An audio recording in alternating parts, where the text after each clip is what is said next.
four-time All-Star and last season's AL strikeout leader, is at it again. Boy, that is. Well, you got no chance. That is nasty. Got him, strike three. Chris Sale's a perfect 8-0 to start 2016, and a win tonight puts him in further elite company. But more importantly, it would help his Sox avoid a 3-game sweep at the hands of the Astros.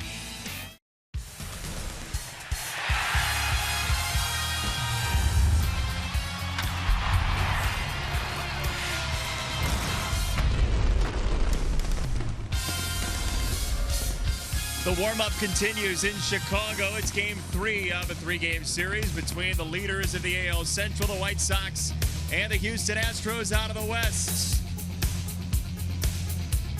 We welcome you to U.S. Cellular Field. Jason Benetti, Steve Stone along with you. When you talk about a stopper in a rotation, Chris Sale's name is next to that word. And Chris Sale has been just brilliant this year. In fact, he can surprise you. He can finesse you, and he can out and out blow you away depending on how he feels. There's a fastball. There's his slider. He's got a great straight change. He can move it up, down, in, out. He'll even hit you and strike you out. Chris Sale has been all everything, and as you can see, his numbers this year, spectacular. So the most consecutive wins at the start of each season, you see Ed Seacott with 12, John Whitehead, John Garland, Chris Sale all tied with 8. He's going for 9 in a row here tonight. And to do that, he's got to beat a red-hot ball club because Houston is hitting the baseball pretty well. They've won the first 2. You used to hit people and strike them out at the same time, too, didn't you? Not often. Back to the Astros. Jose Altuve has been just a pain in the backside this series, hasn't he? Well, he's a little guy, but he's got big, big talent. And this guy is second in the league in hitting, first in the league in runs scored, and in this series, he's been brilliant. 15 stolen bases, only been cut down 1 time, 4 for 8 in this series, 3 driven in, he scored a run, and generally, he has been a gigantic pain in a very little body. So there's the leader of the ball club. He's the face of the franchise and doing a terrific job. You got to hold him down tonight. If you can do that, you can beat the Astros, and Chris Sale is the right man for the job. He'll take aim at win number 9. The Sox and Astros. Most of the celebration in this series has been Houston-bound. Abreu and the Sox trying to take down the Astros. Keep your eyes on it tonight. Game 3 next.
Toyota.com or your local Toyota dealer today. Let's go places. Blue Cross.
Rolling Stone country. That list extends to 30 for Steve Stone. However, the 10 that you want to know include Olivia Lane, and thanks to her for being here for a pregame concert. She did a spectacular job. You're a connoisseur of music anyway. Hey, that's high praise. Here's the lineup for the Houston Astros and A.J. Hinch. They have won the first two of the series. Altuve's been a big part of that. Tyler White in the 4th spot. Had 2 homers 2 nights ago. Gaddis catching for the first time back from Double-A. And Tony Kemp in his 2nd major league start in the 9th spot, Steve. Let's take a look at how Robin's going to line him up for defense tonight behind Chris Sale. Left to right, Melky Cabrera, Austin Jackson, and Adam Eaton. In the infield, Todd Frazier, Jimmy Rollins, Carlos Sanchez at second base tonight with Jose Abreu. Alex Avila gets a nod behind the plate. And our Lexus pursuing perfection starting pitcher is none other than Chris Sale. He is the stopper on this ball club. He's going to have to stop a losing streak at home in this one, and he's looking for his 9th win with an ERA of 167. And the umpires for the game this evening: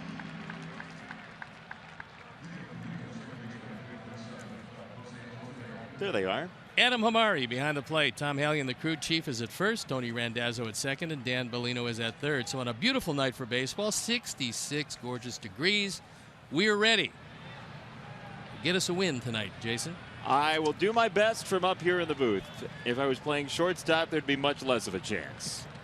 Sale to Altuve. Chris Sale trying to become the first 9-0 pitcher in his first 9 starts in 8 years in the majors. Begins with strike 1. Altuve 4 for 8, 2 walks in this series. Good news is the Sox have neutralized his running game, at least so far. They haven't been able to hold him down offensively. This guy is the leader of this ball club, and surprisingly for leadoff hitter, 26 driven in. Trying to check his swing and went around 1-2 to Altuve. He's had pretty good numbers lifetime against Chris Sale. It hasn't been a whole lot of at bats, but he gets the bat on the ball. Very close. Avila tried to guide it over the plate. 2-2. Those numbers you were talking about. Altuve 5 for 14. 4 singles and a double against the Sox left-hander Sale for Altuve, and still 2-2. You can tell Chris really likes the competition. The second best hitter in the league by average at this point against the best pitcher in the league, because he got that one up there at 95. Cracked foul again. It'll take a 7th pitch on Altuve, who, as we were talking about briefly last night, has been the best hitter against left-handers the last 5 years in Major League Baseball. He's opened his stance a little more this year, and it's given him more power. 2-2. He fouls it off his body. You can almost feel the electricity in the ball yard tonight with Sale on the mound. The standing ovation. He comes out to a big reception from Sox fans, and rightfully so. And he's got the K zone, and there's a whole lot of people out there. It's the best night we've had by far on this homestand, and the best night we've had in quite some time. Hit to left field. Melky Cabrera on the move, and Altuve retired in the first. That was an off-speed slider, one of the few that Chris will throw. That was 77 miles an hour, but he realized it was a good battle against Altuve, who spoiled everything else. So he went to the off-speed breaking ball away, got him out front, and a lazy fly ball to left.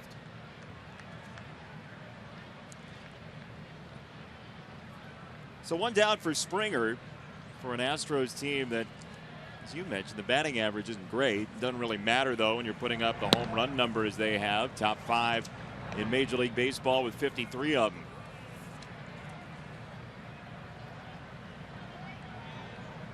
Young lineup, too. A lot of guys just coming up through the major leagues. They showed so much promise last year that you expected they would get off to a good start. It hasn't worked out that way for them, but offensively they're strong. They've got to get their starting rotation straightened out under the man you're looking at, A.J. Hinch. You mentioned yesterday a bunch of things he told us about the way he gathers information, but demeanor-wise, he did not strike me, at least, as a manager who was 7 under 500. There's no panic in him. I think he realizes how much talent he has on this team, and it's just a question of them starting to understand a little bit more, get to know how the pitchers are going to pitch them consistently, because it is a fairly young lineup. 3-1, and count goes full. He said something else that was kind of interesting, because Joe Maddon said the same thing, only Joe Maddon took a different path. Joe Maddon spent an inordinate amount of time in the minor leagues managing. He said the toughest thing, getting to know his players, getting to understand their personalities, and how to get the best out of each and every one. A.J. Hinch said the exact same thing, only he's taken a different path to the major leagues. On the ground at third, Todd Frazier gobbles it up and sends it along for out number 2. Base is clear for Correa. This is one of the biggest differences in the Sox this year and the Sox in previous years. They've always had an inordinate amount of left-handed starters. This year, when Johnny Danks was here, it was 4. If you're going to have that many left-hand starters, you have to have a very strong defensive third baseman. Todd Frazier brings that to the party. Chris Sale's going to throw some sliders. He's going to throw some fastballs in. A lot of our left-handers like to cut the ball into right-handers. Consequently, if you don't have a guy at third who can really pick it, you're going to get yourself in problems and give teams a lot of 4 outs in an inning. 2 out here, and Correa swings through a 94-mile-an-hour fastball. The 21-year-old shortstop hitting .273. Sky is the limit for this guy, and he has not really seen yet what he's going to do in this league. Part of the revolution of taller shortstops coming through Major League Baseball. The average height a couple decades ago was 5'11". Correa is 6'3", 6'4". In the mold of Cal Ripken, actually. Ripken was a little over 6'4". In the air right side, Adam Eaton, and Chris Sale has calmly navigated the first 3 batters. He'll hand it over to his offense in a scoreless tie.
At that with this lineup, Eaton and Carlos Sanchez giving Brett Laurie a rare day off. Abreu, Frazier, Cabrera, Rollins in the 6th spot, Sands in the 7th spot. Little shifting for Robin today. Let's take a look at the defense, and now A.J. Hinch is going to line them up behind Colin McHugh. It's Kemp, Marisnik, and Springer in the outfield with Valbuena, Correa, Altuve, and Gonzalez in the infield. Evan Gattis behind the plate, and our Lexus pursuing perfection starting pitcher is Colin McHugh. See the ERA up there? 65% of the time this year he started off hitters on the first pitch with an off-speed pitch. Not so there, a fastball strike. That was the 35% of the time when he started him off with a fastball. Thank you for providing that verbal pie chart. Eaton with a foul ball, 0-2. Adam, 18 multiple hit games so far this season. McHugh has a very good curveball, and he's added a cutter to it, and that's taken the velocity and shifted it down somewhat. He used to throw overhand curve 4-seam fastball. Now he's got a cutter, and we're going to see that good curveball. There's a breaking ball that kicks away from Gattis, and he completes the out with the toss to Marwin Gonzalez.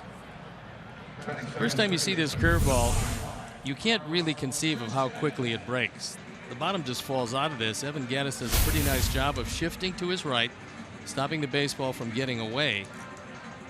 And one of the keys tonight, if possible, and of course, our Sox do not have the fastest team I've seen, but if they are in a base running situation, it would be wise to test Evan Gattis, who went down to Double-A to polish up his catching somewhat. He caught 4 out of 10 days down there and is catching in a major league game for the first time since September 28th, 2014. So not at all last year with the Astros. When the Astros got him, they specifically said that we got him to be a designated hitter, end of story. Situation has changed as Sanchez is down 0-2. I think they realize that they can get another bat along with the powerful bat of Gattis in the lineup if he does move behind the plate on occasion. Well, they just designated Eric Kratz for assignment, one of those journeyman second catchers you see in the majors quite a bit. They called up Max Stassi as well from Fresno. He was just sent back after a couple days with Jason Castro on the paternity list. So they have had 4 catchers so far in the majors this season, the Astros.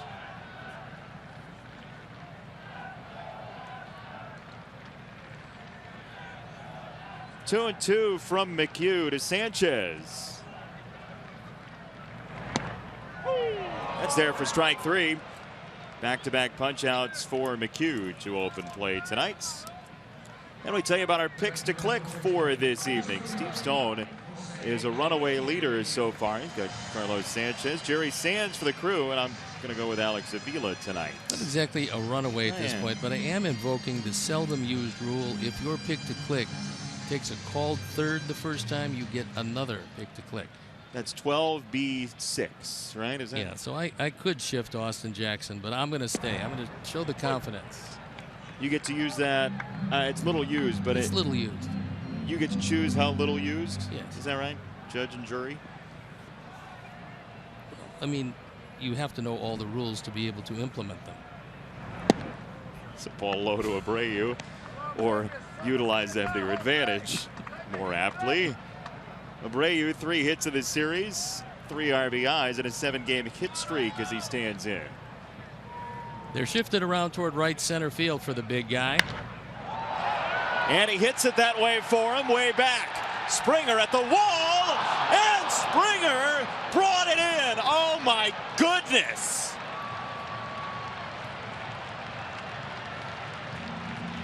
What a play by George Springer.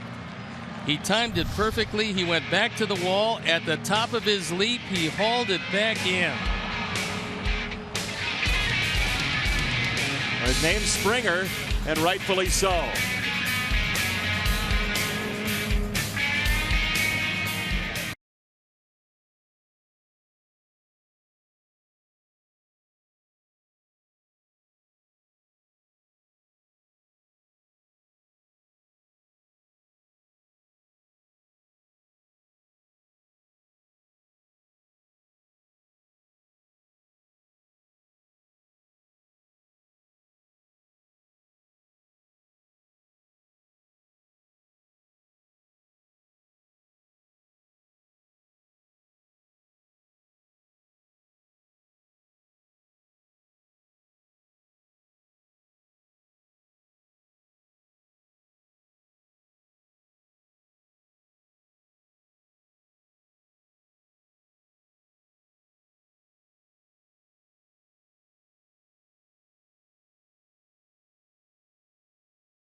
Has been expanded to 25 for 32. It continues until 8 p.m. tonight. You donate $25 or more until 8 p.m. tonight. That's what we're asking for, White Sox charities. The White Sox are matching all donations up to $10,000 for the remaining campaign time.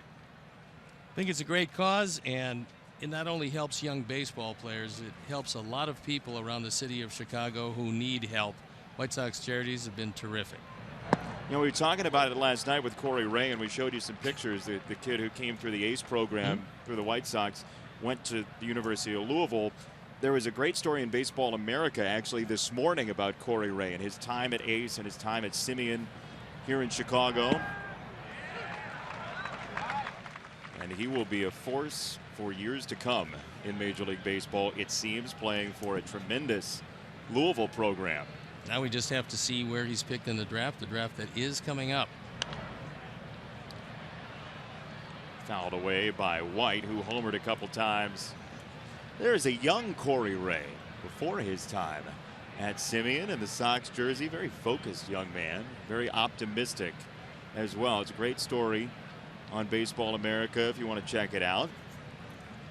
0-2, and White takes outside. Ball and 2 strikes. Last time we saw White, our boys didn't like it all that much. A couple of home runs, a double. He scored 3 runs. He drove in 2. He made the club out of spring training, and now he's making the most of the chance he's got.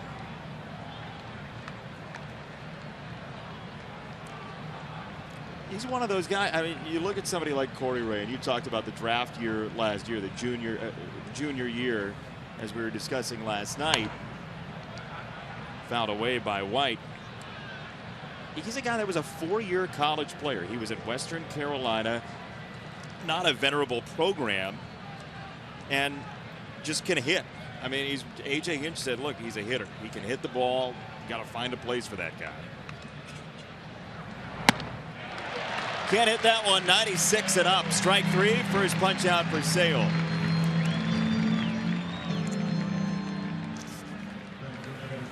Time now for our Xfinity high-speed action replay, and George Springer is 6'3". He needs every bit of that as he turns, goes up, times it perfectly, and hauls it in. He actually reached over the wall, then collided with the fence and held on. What a play by George Springer.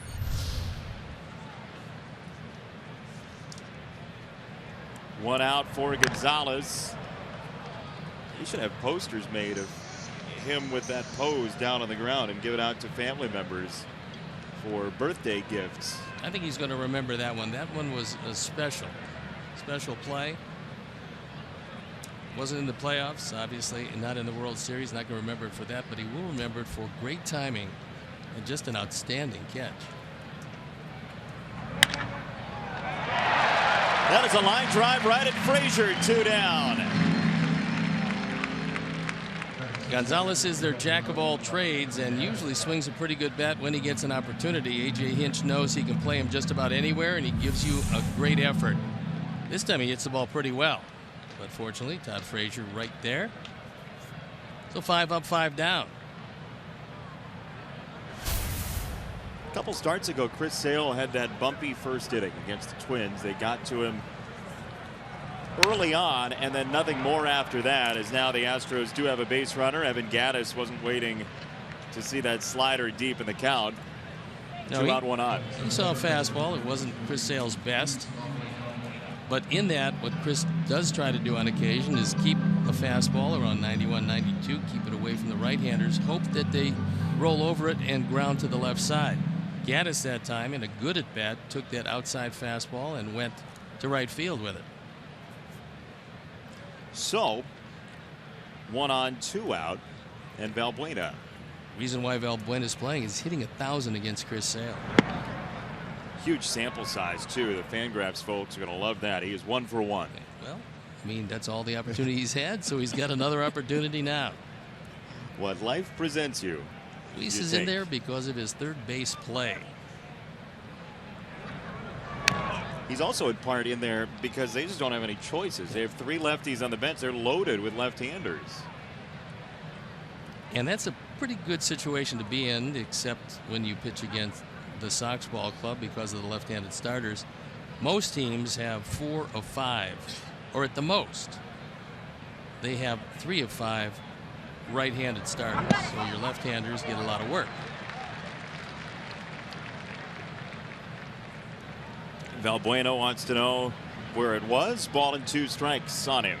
Adam Hamari is calling low pitches tonight, and that pitch caught the lower part of the zone.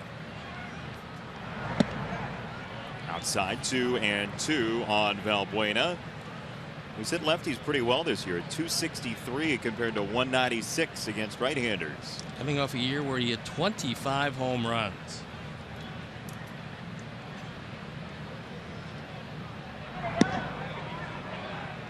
Too low. 3 and 2. I would think that Jose Abreu would be behind Gattis here as you look from the side. And a good call by Dan Bellino on the appeal. He did not swing. So Abreu is indeed behind Gattis. Speed is not a big part of Evans' game. Called strike 3. Sale bookend strikeouts. And the K zone for Sale is exuberant early. No score.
Something to look forward to. Miller time later in the game, brought to you by Miller Lite.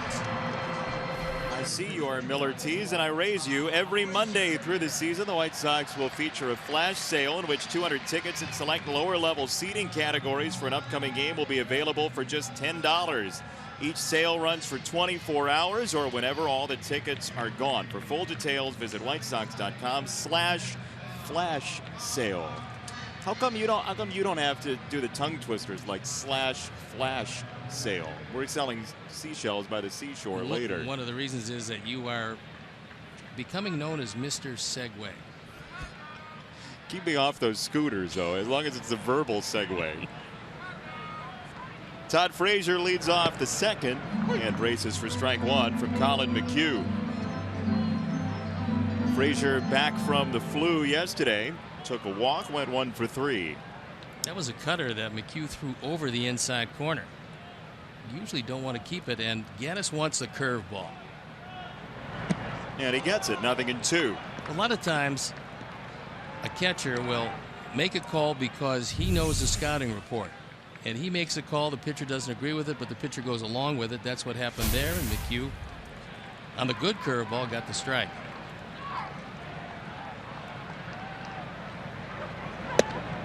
Upstairs, ball and 2 strikes. You were talking about the cutter before the game and about how it maybe affects a pitcher and adding that cutter. Yeah, I really believe that the cutter subtracts velocity on the fastball when used over the long haul. There's a lot of managers, Joe Maddon is one of them.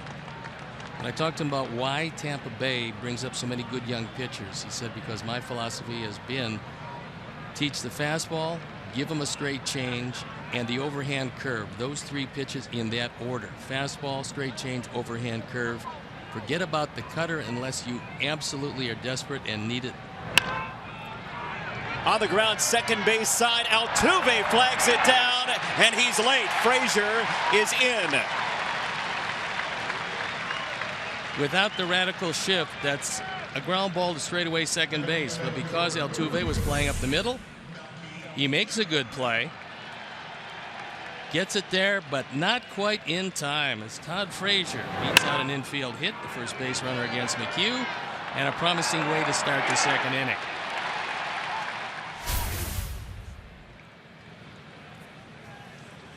Well, Todd Frazier's got a couple hits on the infield recently now. He's going to chase down Adam Eaton maybe for the league lead in infield hits. What do you think? I think he's got a while to go yet. Melky straightens out for a bunt, takes a strike.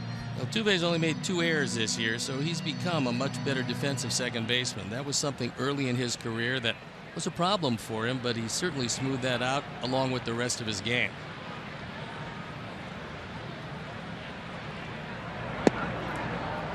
Nothing in 2 on Melky Cabrera, who's got a couple of hits in this series, including an RBI triple yesterday. Mentioned Eaton's lead on infield hits, by the way. He's got 13, and nobody else has more than 9. Well, factor in Bunting with the fact that he does make contact, and making contact, especially when you're in a defensive posture with 2 strikes, you're going to hit a lot off the end of the bat. He's able to beat those up. 2 strikes from McHugh. Melky got a piece of it and stays alive.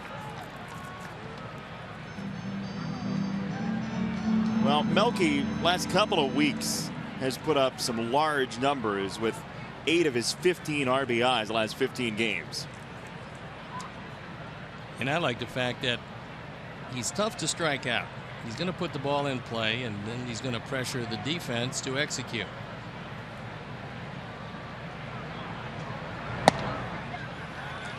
One and 2, one of the toughest guys to strike out in Major League Baseball, just 15 all year. Now, Todd Frazier is measuring McHugh in that he's taking a walking lead and waiting to see if McHugh stops him.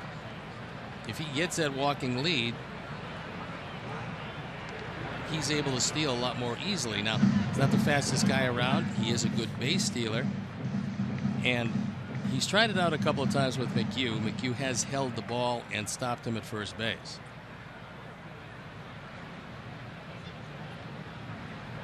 One and 2. Frazier holds. Cabrera pops it up. Valbuena at third, drifting for out number 1. Colin McHugh, his last 4 starts, he has been much improved. 756 in his first 4 for an Astros team that was 10 under in April, and he's pushed that opponent's average down, but the home run number is up. If you're around the plate, and that's one of the things that we have heard about Colin McHugh and his problems this year, he's been wild in the strike zone. A lot of times that's worse than just being plain wild. Wild in the strike zone is your catcher wants one low and away, you get it on the inner portion, the guy hits it out. He is out of small Berry College in northwest Georgia. Jimmy Rollins stands in. 2 for 8 so far in the series, the 37-year-old. Played over 2,000 games at shortstop. 1-1. That was a break because it was a breaking ball that nipped the outside corner. But it evens the count. McHugh grew up playing the clarinet and the saxophone. Well, we got to get together, play the clarinet. Start a woodwind band? Yes. You and him? I was exceptionally mediocre at the clarinet. You were 4th chair and there were 3 players? It took me 2.5 years to figure out that this wasn't going to be my future. Ball and 2 strikes on Rollins. Frazier was shuffling back to first, and Rollins swings and misses. Strike 3. 3rd strikeout for McHugh. Our Menards pitch tracks will show you a curveball that's out of the zone, and the best curveballs are out of the zone. They have tight rotation. The hitter identifies the fastball, and all of a sudden, after he goes after it, the ball just disappears. And that was the case with that curveball with Rollins. So 2 down for Sands with Frazier at first after the single just outside the infield dirt.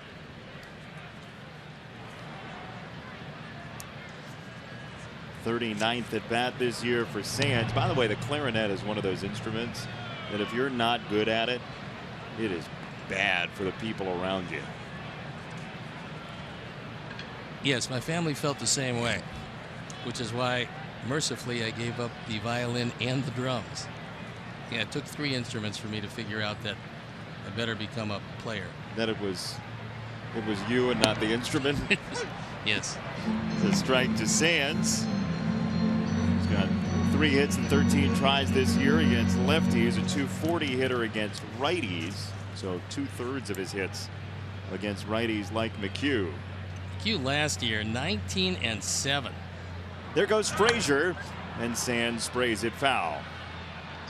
That's what he's been waiting for, and he did get the walking lead. You see him right there with that one quick step. What pitchers are taught is hold the baseball and make sure the runner is stationary. If you don't, you're probably going to give up a lot of stolen bases, and Todd Frazier had that one stolen.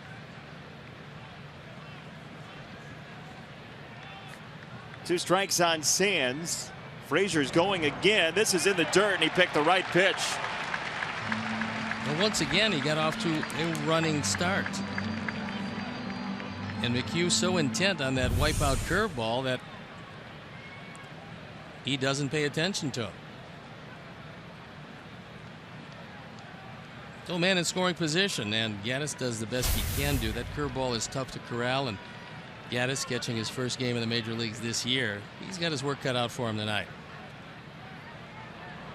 1-2 in the dirt again, and chested down by Gaddis. First time in 2 years catching. What's the biggest difference for Gaddis getting back to the majors behind the plate? Going to be blocking the low pitches, because he's going to be able to absorb the baseball. He did catch many times during the course of his life, so he knows how to do that. He knows how the pitches move, and once he gets to know each and every one of these pitchers, he'll have no problem there. But blocking low pitches is not easy. Sands shoots it to right, and it hooks foul. Catcher has to realize that the ball will do different things depending on what he calls. You call a fastball in the dirt, the ball is going to come straight at you. You call a curveball in the dirt, and when the ball hits, it's going to back up in the other direction. So right-handed curveball to right-hand hitter, the ball is going to move away to the right-hand hitter, but when it hits the dirt, it's going to spin back toward the right-hand hitter, and the catcher's got to get used to that. 2-2 coming. That was a hanger. That was the most hittable curveball that McHugh has thrown. And fortunately for him, and unfortunately for Jerry, he got over the top of it. That one's a roller. Doesn't break late. If a curveball rolls, the hitter can certainly follow it all the way. And he was able to battle it and foul it off. Frazier at second, 2 out, 2-2.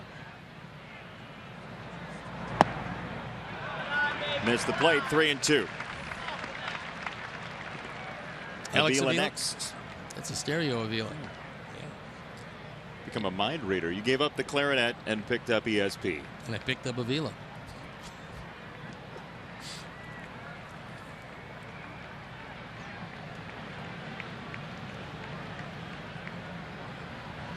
Three and two. Shot to center field. The Sox have the lead for Sale, 1-0.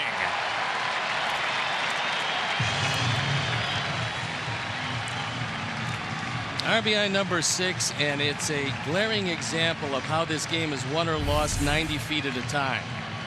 If McHugh doesn't give up that stolen base, there's runners at first and third. This is a good piece of hitting by Jerry Sands. Another one of those curveballs that doesn't break sharply but rolls just over the head of Altuve, and the first run of the ball game. So good heads-up base running by Todd Frazier, who means so much to this team in every aspect of his game, and the Sox break on top.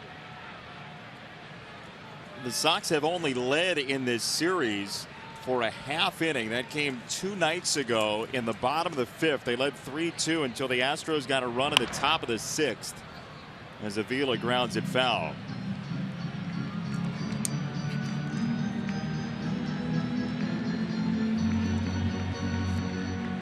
Many times a ball club will say to their ace, okay, there's your run, now hold them. But tonight, I think you're going to need a few more.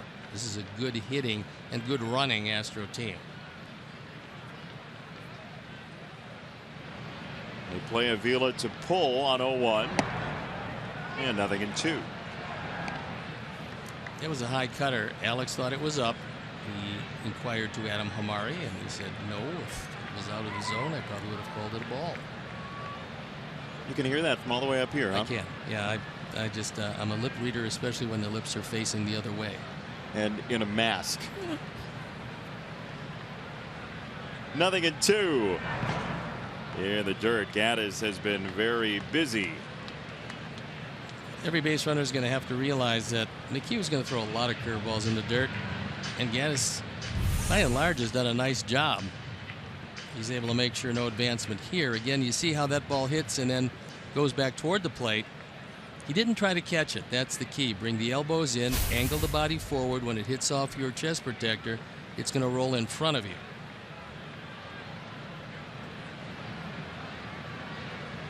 One, 2. That's high. 2 balls, 2 strikes on Avila. These are 2 very patient teams, both in the top 10 in pitches seen per plate appearance in Major League Baseball. The Astros are number 1. And Alex, one of the most patient of the lot. Sands at first, 2 down, a run in. 3 balls, 2 strikes.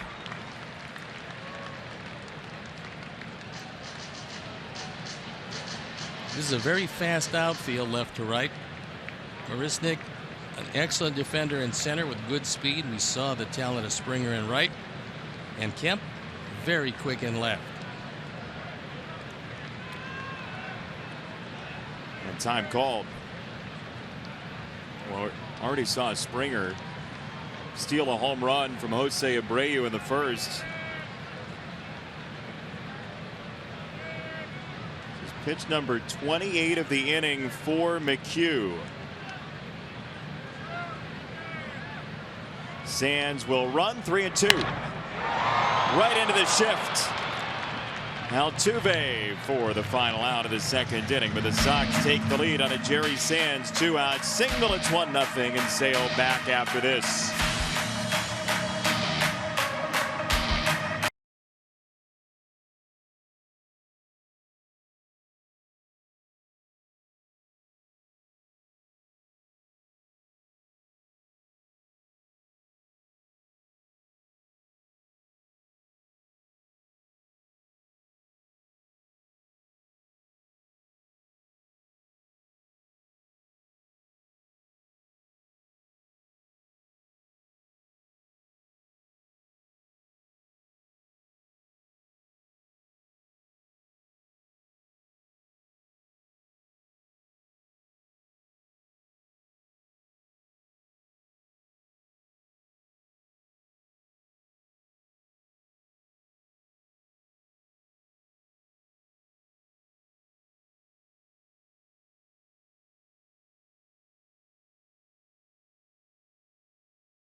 Hear from you during tonight's game. Use the hashtag White Sox Talk on Twitter.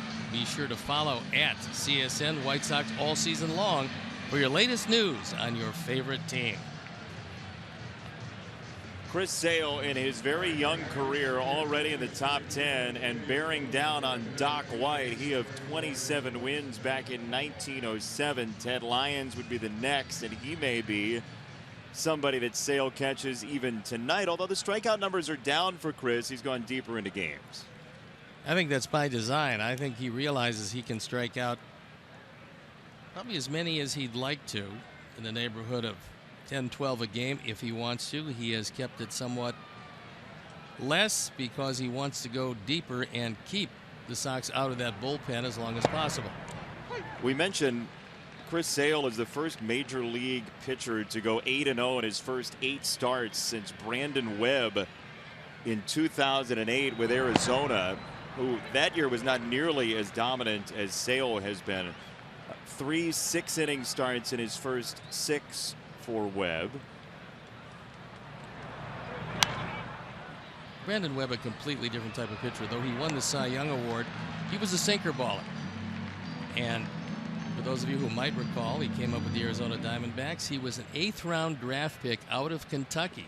And Mike Rizzo, then the scouting director, decided to take a look at him. They loved the action of the ball, although they realized he wasn't overpowering, and he parlayed it into a very good career. But he didn't have Chris Sale's stuff. Not many do. Breaking ball off the plate. 2-2 on Marisnik, who's 1 for 5 in the series. Very slim left-hander. Got him the nickname Slim back in the day. Ground ball foul. I have a question for you. What do you have? Get your choice of any shortstop you want of the 3 I'm going to give you. Okay. Carlos Correa, Francisco Lindor, and Xander Bogaerts. All very young shortstops, all very talented. Who do you want? Mr. Fence Straddler? 2-2. Swing and a miss. Strike 3. Third punch out for Sale. Take a look at the catch of Alex Avila on a fastball that moves out of sight. Now he wants the ball in. Chris gets it away, but he's able to reach out and snag it. Not an easy task when it's around 94, 95. Marisnik with no chance whatsoever. So I've seen Xander Bogaerts more in person. Saw him in AAA for a couple of stints. Yes. Is that an editorial comment, or is that part of your decision Well, making? it's the walk-up, it's the on-ramp to the choice that I'm about to make. Okay. Okay. I'm going to take Xander Bogaerts of the three. Way to go. There is no wrong answer, because I don't think you can. You can't go wrong, yeah. Yeah, I don't think you can go wrong with any of those three. But they are three good ones. And by the way, now Manny Machado is playing shortstop after the injury to J.J. Hardy, although he's not a shortstop for Baltimore normally, but he started a shortstop. You can throw them into the equation, and I'll take him. But that wasn't really fair, because I didn't give you that choice at the beginning. Goalposts really do tend to move, don't they? Foul ball, left side 1-2 for Kemp. It was 2 for 3 last night. What you're saying speaks to the depth of the young shortstop position in Major League Baseball right now. I'm just giving you guys in the American League, but there are great shortstops all over. Great third baseman, too. I mean, look at Nolan Arenado from Colorado. Fouled away again by Kemp. Talking about one of the best with both the glove, can hit the ball out of the ballpark. I mean, he can do pretty much everything. And when Machado is playing third, he's rated among the best in baseball. We've seen a resurgence in both third basemen, which, by the way, as far as the Hall of Fame is concerned, very few third basemen in the history of this game have made the Hall of Fame, which is somewhat surprising because it's always been known as a power position. I think we'll see more with this coming wave of players. 2-2 from Sale. Second base, Sanchez for out number 2. The first at bat was a battling at bat for Jose Altuve, won by Chris Sale. He starts him out 93, misses. That hook just off the corner. Altuve does a nice job of fouling that one, as he does with that one. And then the slider in, followed up by the soft slider away, and he wins the battle. Basically everything away that first time. He figures that took too long. I'm just going to make it out on the first pitch. Sale's given up just 1 hit in the first 3 innings. He's been out there. 1-0 Sox.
Thanks for joining us. Our prize shelf has some new items on it today. It does, and this is something that you're probably not going to find again, and that is a Mayor Richard M. Daley #1 White Sox fan ball. And on one side it has the mayor with Frank Thomas. The other side it has the mayor with our owner, Jerry Reinsdorf. So it's a classic baseball. That's just one of the things. You also have the Gene Honda autographed baseball. And, of course, a couple of statues of indeterminate nature, along with the ever-present plush Jose Abreu, whatever that thing was. We also have a Jose Abreu youth T-shirt. Yeah, and that's the key, is that the Milkman T-shirt is regular size, and the Abreu T-shirt is for the little people. Milkman T-shirt tonight at the ball yard. Ground ball for Jackson and 1 away. That Abreu shirt, by the way, is a donation from Sox marketing czar Brooks Boyer, who I learned today, actually, you're talking about great third baseman, was named after Brooks Robinson. Dad was a big baseball fan. It was one of the great third basemen. Brooks Boyer or Brooks Robinson? Brooks Boyer was a terrific basketball player, captain of the Notre Dame basketball team. Strike one to Adam Eaton, who struck out in the first. Valbuena in at third, thinking that Adam might be thinking about laying one down, although he is well off the line. Last 2 weeks or so for Adam Eaton, with an off day mixed in here and there. 364 the average, 8 of his 18 multi-hit games as he tries to track down the newest Washington National, Daniel Murphy, in that category. And you take a look at the 11 walks, which for a leadoff hitter is advantageous. On base percentage this year for Eaton, right around .430 for the season. .410 or so. Slugging right around .430. Ground ball back to McHugh, and 2 down. Sox fans join us Saturday, May 21st at 1:10 against the Royals. First 20,000 fans ages 21 and over get a 25th ballpark anniversary canvas presented by Miller Lite, the original light Pilsner and official beer of your Chicago White Sox. Purchase your tickets today by visiting whitesox.com or calling 866-SOX-GAME. And the Milkman shirt looks good on a Sox fan, doesn't it? It's a handsome shirt. Yeah. Outside to Sanchez with 2 out, nobody on. In fact, you were telling me that it's a Milkman emoji shirt. It is, yeah. You use emojis every once and again, don't you? I do, but I don't have the Milkman emoji on my phone. There it is. Take a look at that. Striking resemblance to Melky Cabrera. It's a good looking shirt. In the air for Sanchez. Correa is underneath in a 1-2-3 inning for Colin McHugh. Sox maintain their 1-0 lead after 3.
The Astros come along. The Quicken Loans rocket arms. The first career starts by Chris Sale against these Astros. 3-1 is ERA .56. 47 strikeouts in 32 innings with just 4 walks. And the opponents, the Astros, hitting .165 against them. There's the line so far. 3 strikeouts, 3 innings, only 1 hit, no walks. As Sale was given his run in the second inning. Now it's up to him to protect it until the offense can strike some more. That was on a Jerry Sands RBI single as Frazier plays this one foul. 0-1 on Springer, who is the reason this isn't a 2-0 game. If you assume everything happened the same later on, Springer took a home run from Jose Abreu in the first inning on a beautiful jumping catch. Springer showed you what kind of talent he has. He's pretty fast, got a very good arm, and he can hit the ball a long way. Now, he is going to strike out a lot, more than a lot of young players, but when he makes contact, the ball jumps off his bat.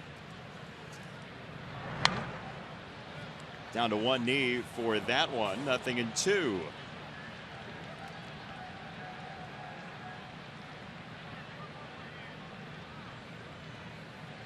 It's getting warmer, but blankets are still a good idea. It was nice today, chilly tonight. We'll see the Royals coming in here for 3 starting tomorrow, then the Indians to finish off this 10-game, 9-day homestand. And there are tickets available. In fact, some pretty good tickets. Should be a wonderful weekend weather-wise. And the Indians, a good team, so the Sox, who haven't played a whole lot in their division, now face their 2 closest competitors.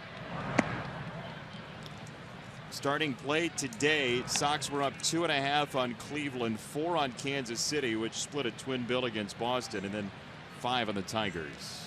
Springer, a first-round draft pick of these Astros back in 2011. The 11th player chosen overall, and he looks at a called third. 4th strikeout for Sale.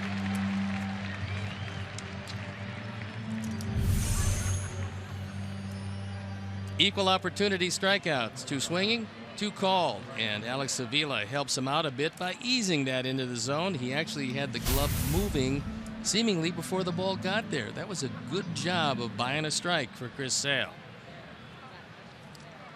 So 1 down with that, and Correa to bat at 3 for 12 in the set.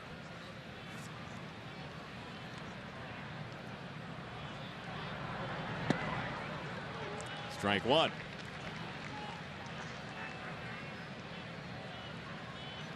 Fly out to Eaton and right for Correa to finish off a 1-2-3 first for Sale. This is trouble if it stays fair, and it doesn't. Strike 2. Hey, by the way, you were just featured on the video board, Steve Stone. I was. That was the year that I was getting triple meal money, and I was able to actually beat the Royals. Wow. No razor in sight, though. George Order, Oscar Gamble, Chet Lemon, all homered. That was called the Southside Hitmen. Yeah. You might remember that team. Nice to pitch behind those guys. Very exciting. They scored a lot of runs, and I think we're still waiting to turn our first double play from that season. Wasn't a good defensive team, but they could really hit. Rollins at shortstop retires his counterpart. Down goes Correa, and time for Sox Math. Tonight, no geography, we promise. Use the hashtag SoxMath on Twitter. First correct answer wins a prize from the prize shelf. Take the number of Sox minor league affiliates playing in North Carolina now. Multiply by the number of multi-hit games Adam Eaton had entering today. Subtract the number of American League players with more home runs than Todd Frazier entering today. And add Steve Stone's career Major League Baseball complete game total. Do you know the last one there? Do you know how many complete games you had? I actually don't. Really? No, I have no idea. Avila with the catch. Well, one of them was shown just a little while on the Jumbotron. So you had at least one. 1-0 Sox.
DirecTV in Des Moines, Iowa this evening.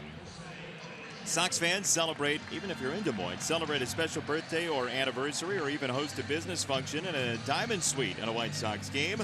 Diamond Suites can accommodate groups from 10 to 100 guests, and single game packages include a great food menu as well as beverages and parking passes. To purchase, visit whitesox.com/group. Bottom 4, Jose Abreu looks at strike 1 after a long fly out first time up.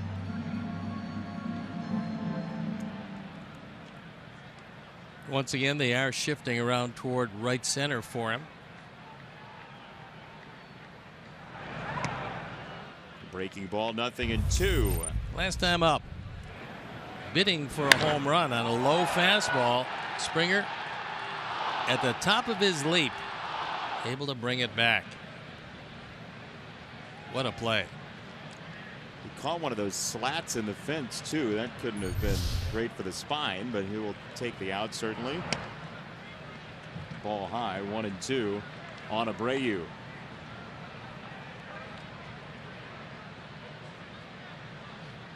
Are you familiar with the direction of Jose's hits by any chance? You know, I've been studying up recently. I know he went to right field in the first inning. Question is, where can we get such information? It's difficult to cull that from the archives. Oh, well, my goodness, the archives are right here. There it is. So it's pretty hard to defend him any which way, but you can see that the Astros have decided the way McHugh is going to pitch him, they're going to shade him a couple of steps to right center. 16, 9, 12, right to left. On the infield this time, Gonzalez off the bag, and McHugh the coverage for out number 1.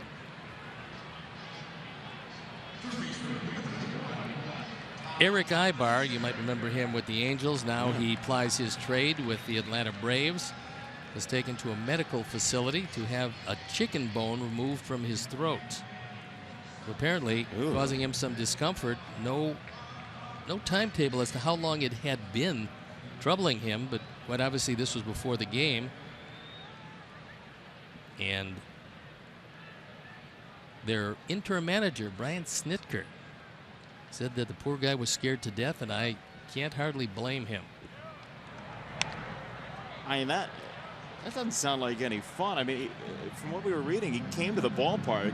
Yeah, feeling discomfort. Yeah, couldn't talk very well. You've never done anything like that, have you? What was your weirdest injury? Weirdest injury? Yeah, like Brian Greasy, I think I remember, the football quarterback tripped over his dog and fell down the stairs at one point. That's happened to a few people, by the way. The dog thing or the chicken bone thing? No, tripping over your animal, depending on what it is and the size of it. Don't get that with goldfish terribly often, do you? No. No, I don't think so. 0-2 for I have Frazier. to think about this. I'll let you know.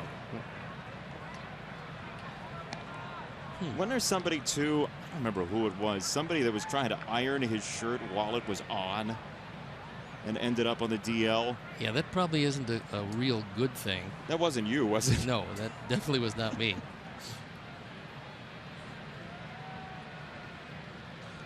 1-2 to Frazier. Went upstairs and he punched it foul. That time he tried to throw a high fastball by him, couldn't quite get it there.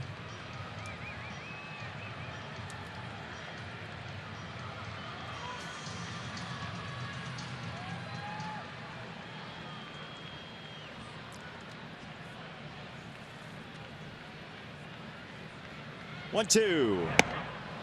He got it by him this time at 92 up the ladder, and McHugh earns his 4th strikeout. That's what he tried to do last time. This time he went up a little higher, and so did Todd. Up and out of the zone. You see where Gaddis wants it, and McHugh gets it there. And the one guy in our ball club that does that consistently well is Jose Quintana. One of the best in baseball at changing eye level, staying down with the slider, down with the fastball, and then higher than high with his fastball to wipe a hitter out.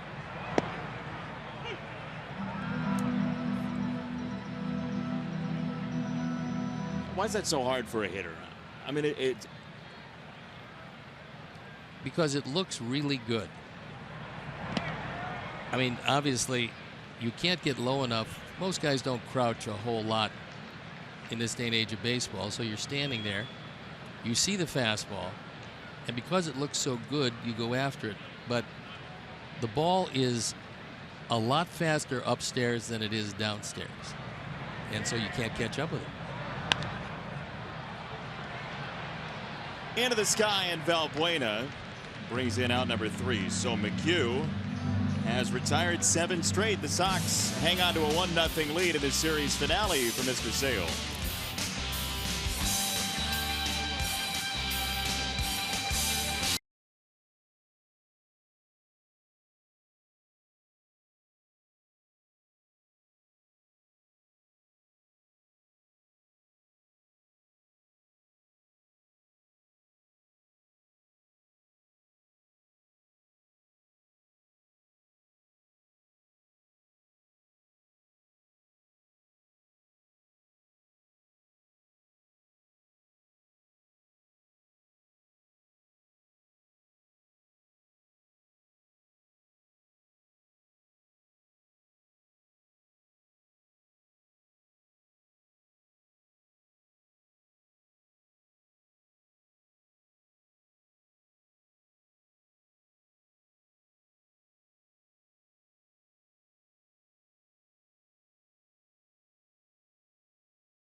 Astros, here's your answer to Sox Matt. There are 3 minor league affiliates in North Carolina. Adam Eaton, 18 multi-hit games.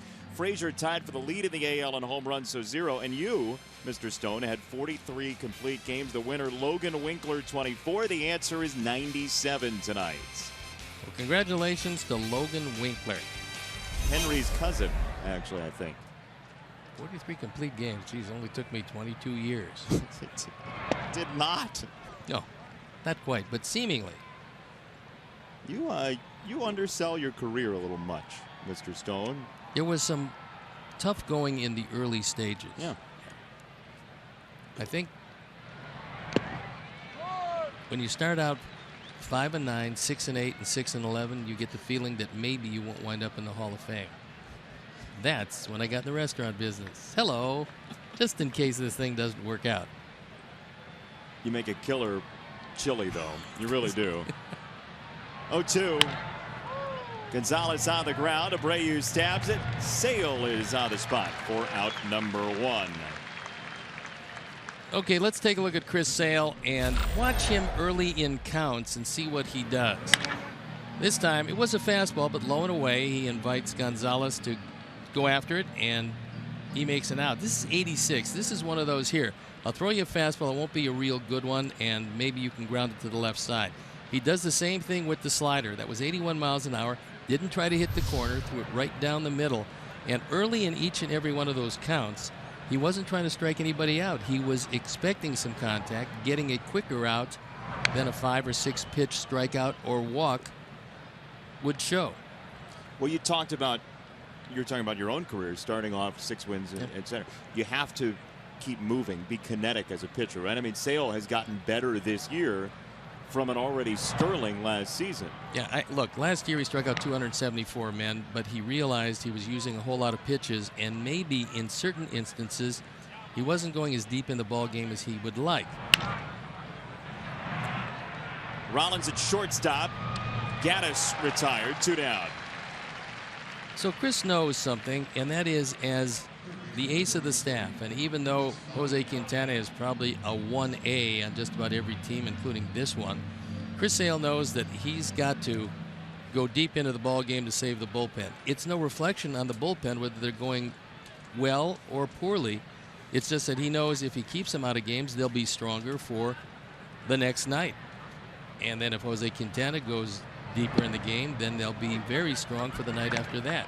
Both of these guys are looked to by their team to take the game deep, and they both do it. They have been two stabilizing forces back-to-back days for the Sox this year. Team currently on its longest losing streak of the year with 4 straight in the loss column and 6 of 7. But the good news is they're still up in the division by 2.5 opening play today. Chris has had the Astros completely off balance. When they're looking for something off speed, he's throwing them a good fastball. When they're trying to gear off that good fastball, he's taking something off, either the straight change or the soft slider. Valbuena lays off, 2 balls, 2 strikes.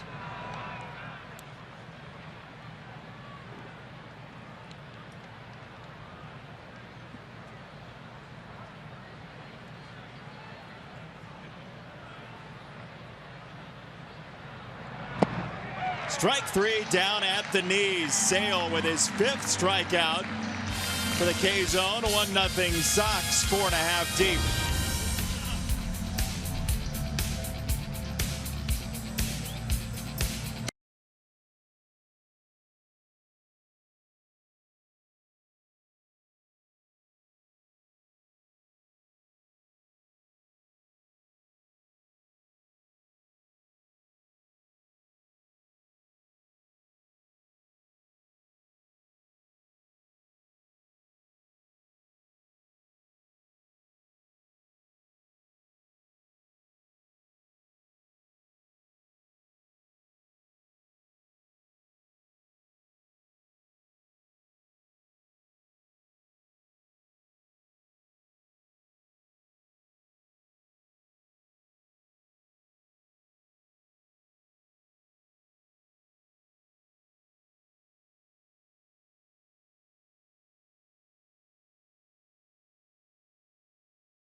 Is that Bill Melton's cave that we're going to see?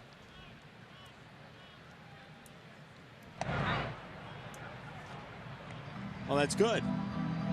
I like that. Thank you, Art Chuck. Look forward to that. Jimmy Rollins, bottom 5. McHugh, who has been a first pitch strike machine, gets ahead of Rollins, and this finds the seats. I always feel like I'm back in high school when I'm talking to Chuck Garfien, being a Homewood Flossmoor Viking. You guys have an inordinate amount of folks in the media here that are former Homewood Flossmoorians. That's what you call it? I think we're pretty ordinate. 0-2. Scott Merkin, is he one of those guys? Scott Merkin's not very ordinate at all. It's a strikeout for Rollins, 1 down here in the 5th. Jerry Sands drove in the only run of the ball game, and with that White Sox run, E-Click Lending has donated $100 to the Pat Tillman Foundation, supporting military veterans and their families. So good piece of hitting by Sands as he took a curveball low and away, hit it off the end of the bat. It came after a stolen base by Frazier, and that is the total scoring. These two clubs, in fact, there's only been 3 hits in the game. They've all been singles. Sands, Frazier, Gaddis.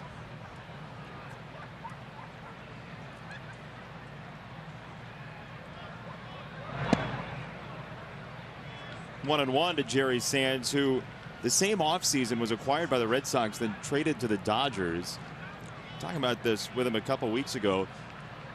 He basically was never a Red Sox player. He showed up at Fenway for a couple of pictures at one point and then got shipped away. 1-2 on Sands.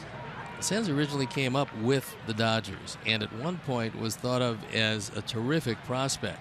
And so for him, it just didn't work out. I mean, he's big, he's strong, he can hit the ball a long way, but sometimes you find it with another team or two down the road. Nobody knows why the light clicks on. It just clicks on later for most.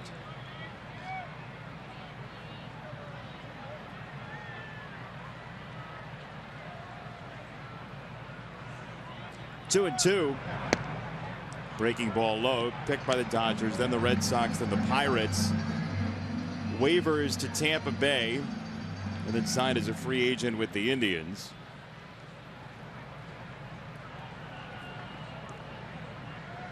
Three and two. Fouled off.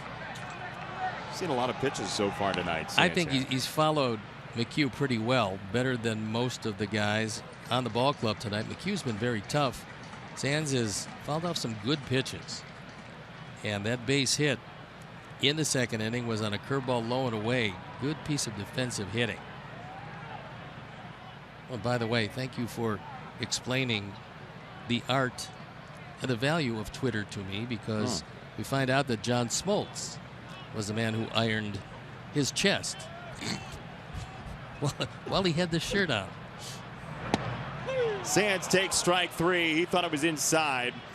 And back-to-back strikeouts for McHugh.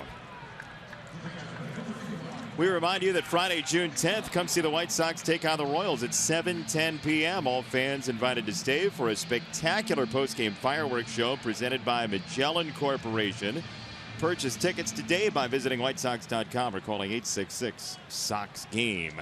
If you notice, Mike Leary, now that he has taken the helm, the printing has gotten substantially bigger on the promos. You can see it from Berwyn. I don't know if it's for you or for me, but this is the largest printing I've ever seen.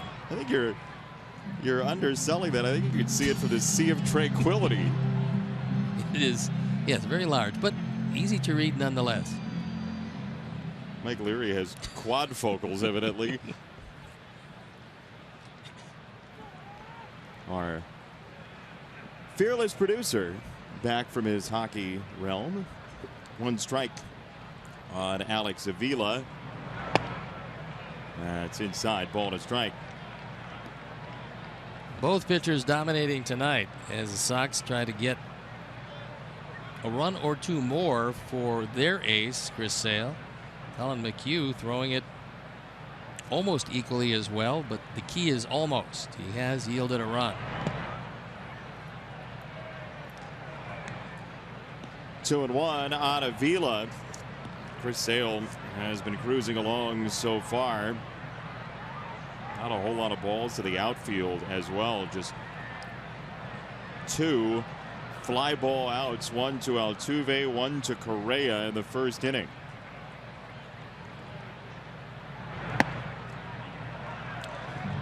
Three balls, 1 strike on Avila. Love to keep the inning alive at the very least. Austin Jackson comes to bat. And if he's not successful, you lead off with Eaton in the next inning.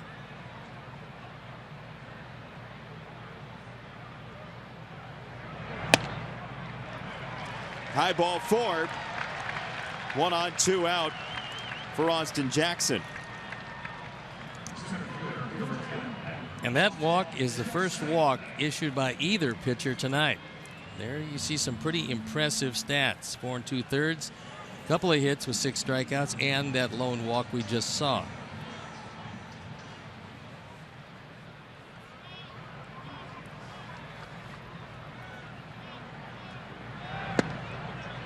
And Sale's in for a strike to Austin Jackson. Chris Sale trying to get to 9-0 in his first 9 starts.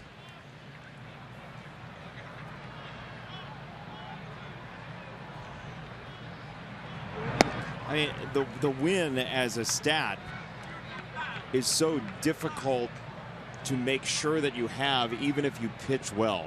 I mean, the amount of bounces, the amount of outlandish success you have to go 9-0 in 9 games. My goodness.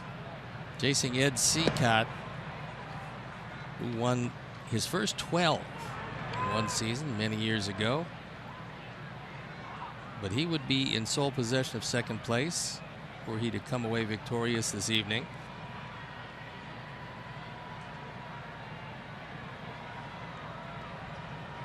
2-1 for Jackson.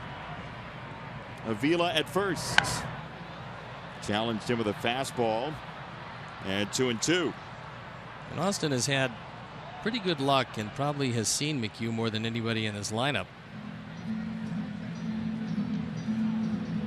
See if this helps him. He grounded out the first time up.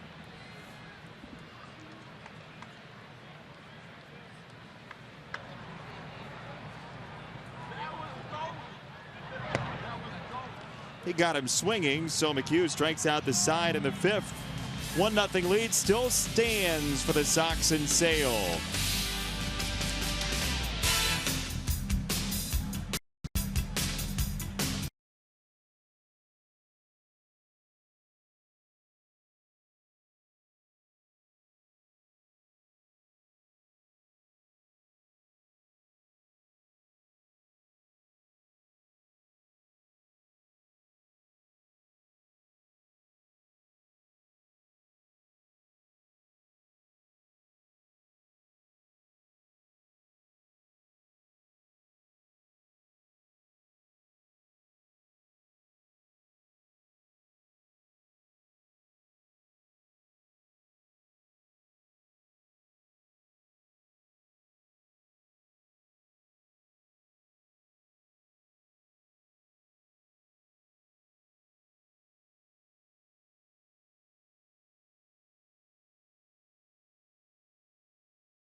The Sox left-hander.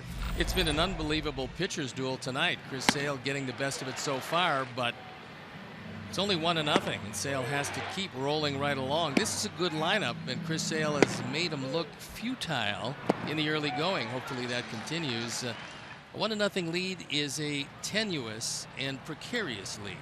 Especially with the way the Astros hit home runs for the season. More than 50 for the year. Top 5 in Major League Baseball. And Sale will go against Jake Marisnick first here in the 6th.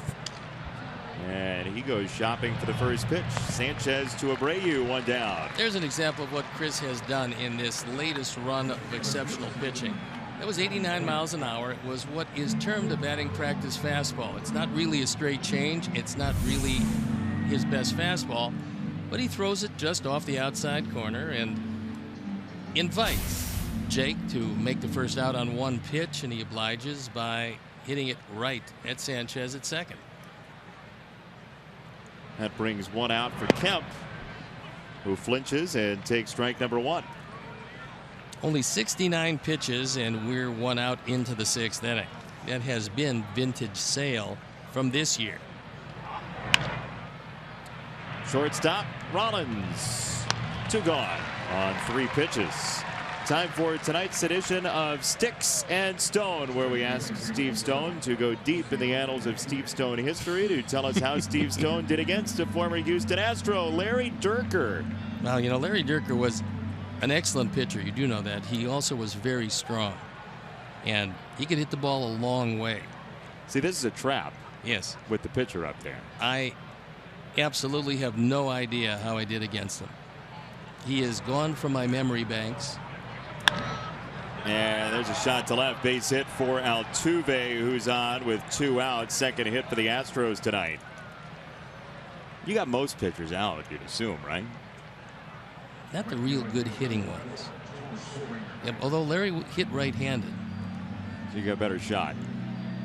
Yeah, I had a better shot, but I'm thinking you wouldn't have put him up there if I got him out all the time. There would be no purpose to it. Could be a trick question. It could be, but I will not fall for a canard from you guys or something along those lines. You don't want to be hung by your own petard.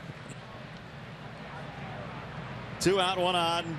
Altuve, the speedster, and a foul ball for Springer. Well, he wasn't waiting around at all. He picked on the first ball fastball. Little something on it. 93 on the outer portion, and Springer tried to take it out of the ballpark. He's hit 9 of them this year.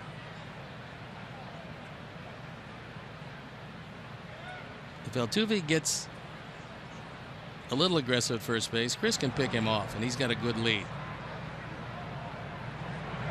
To home on a ground ball to third. Frazier, the short way, inning over. Altuve, the single, no harm done. Still 1-0 after 5.5.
ERA into our series opener with the defending champion Royals. Join us for the first pitch at 7 on CSN Chicago.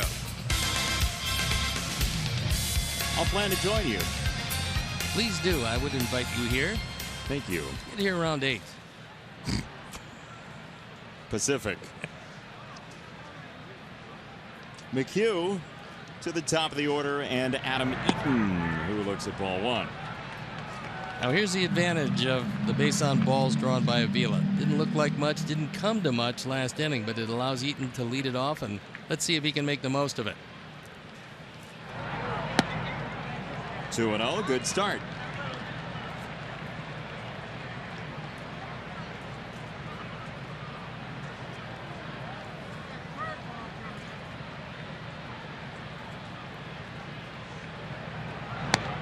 Out again, 3 balls, no strikes. McHugh is starting to get under the fastball. And usually when a pitcher does that, he's going to leave the ball up high. And under it is keeping your fingers on the side of the baseball instead of on top of it. That time he did stay on top and threw it right down the middle. We were starting to lean toward the definition of insanity, doing the same thing over and over again, expecting a different result. That will happen on occasion, but not if you keep your fingers on top of the ball. Eaton lines it to center, and that carries over Marisnick. All the way to the wall. Eaton on the gas pedal. He races for third and is in there sliding.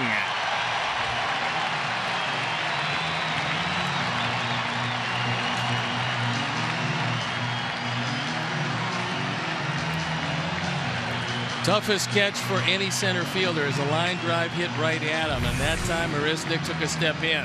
From the high home camera, we'll see this one misplayed, and by the time Marisnick gets back, he can't haul it in. So off the glove, to the wall, Adam Eaton to third base. And a perfect way to hit with the infield in at all four positions. The fourth triple of the year. That's one more than the Astros have as a team, and some empathy at third for Marisnick from Eaton, who's played center and seen those atom balls for his career. Sanchez flips it to left, and a running grab by Kemp secures out number one.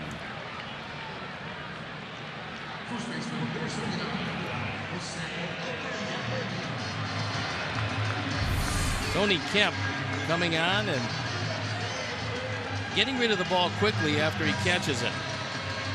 One thing to go down with a sliding grab, but realizing that Adam Eaton with speed at third base, Kemp got it in quickly, leaving it to Abreu. Take the fly out here. That would get a run home. A long fly out. He was robbed by Springer of a home run in the first. Infield in with one down. Abreu buckles for strike one.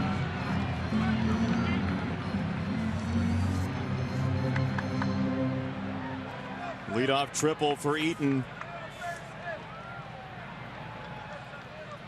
Trying to double the lead for Sale. Abreu with 3 sacrifice flies this year.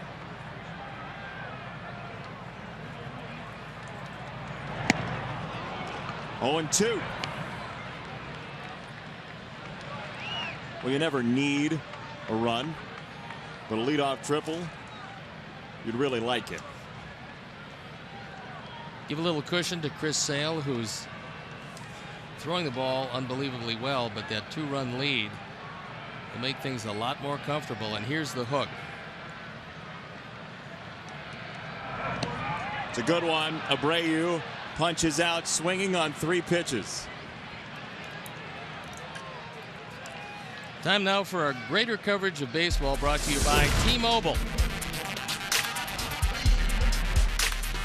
First 20 games, Jose Abreu was off to a very slow start. Last 20 games, he's doubled the RBI, the on-base plus slugging, and multi-hit games, although that at bat for him very frustrating. Yeah, he'll want that one back. And now it's up to Frazier. 4 pitches ago, Eaton was at third, nobody out. Fly out to left, 3-pitch strikeout, and McHugh is nearly off the hook as Frazier turns away from a breaking ball. It is a huge run 90 feet away. Would be a huge lift to the ball club if Todd Frazier can find a way to drive him home. High fastball, 1-1. That's how he struck him out in the 4th inning. And that fan watching the game on his phone. We appreciate the viewership, however it comes. 2-1 to Frazier.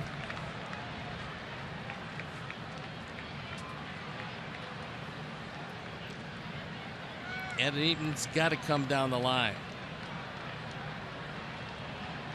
This is going to be a cutter And that was a perfect pitch. So the eye identifies fastball. Just a little movement at the tail end. It's about as good as it gets.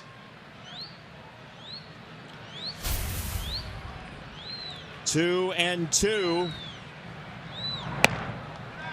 3 balls, 2 strikes. Well, runner at third, nobody out. They say you're supposed to get a run about 85% of the time. You'd like to get that guy home. If you don't, no harm done, at least for now. Frazier trying to do it on 3-2. In the air, left field. Kemp has a play. And the Astros dodge a 6th inning run. To the 7th we go. 1-0 for Sale and the Sox.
MLB.com Ballpark, the official U.S. cellular field app for your iPhone and Android smartphone, perfectly complements your trip with ballpark maps, concessions guides, check-in prizes, and more. Download MLB.com Ballpark today or visit WhiteSox.com/ballpark app.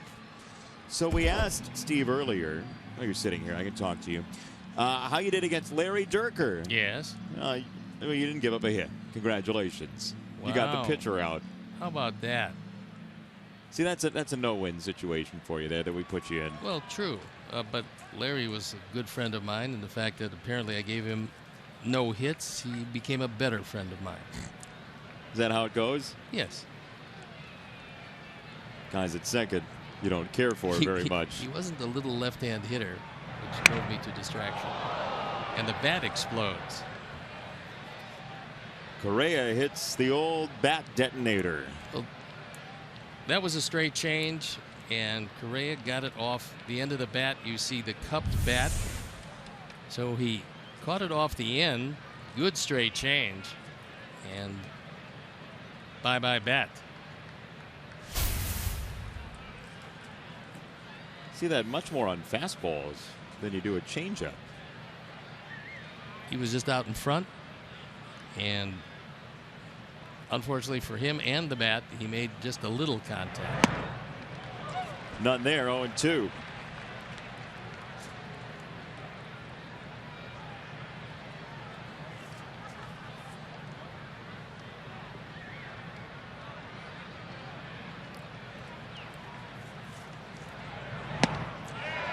How about 3 pitches to dispatch Correa? Strikeout number 6 for Sale.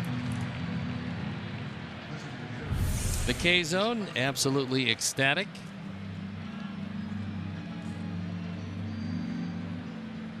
As well they should be.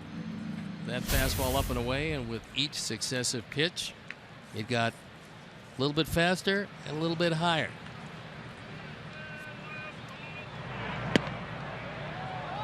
Ball outside, 1-0. So Sale coming off a complete game and an already his second complete game of the year, both having come on the road thus far. First one was a shutout of Tampa Bay. And that shutout, he pretty much had to go 9 because that run wasn't scored till the 9th inning, and Chris was hanging around, probably at the top of his pitch limit. That was a really good slider, one of the best he's thrown, shaved off the inside part of the plate. And White couldn't have hit it. Looks like he gave up on it, only to see it called. 1-2. Went fastball up. Those two pitches back to back. I mean, it's got to be terribly difficult for a hitter. I think just about everything Chris throws is terribly difficult to hit. 80 pitches and no trouble at all. 1-2. Outside, never had the plate. That's one of the things he's had a hard time doing to White specifically, and that is shaving off the outside corner with the backdoor slider.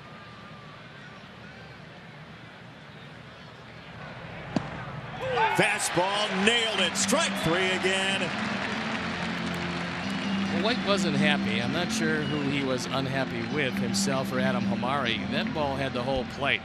And I think when Mr. White sees this one again, he'll realize that it was well in the zone. Our Toyota pitch track says so. Good pitch.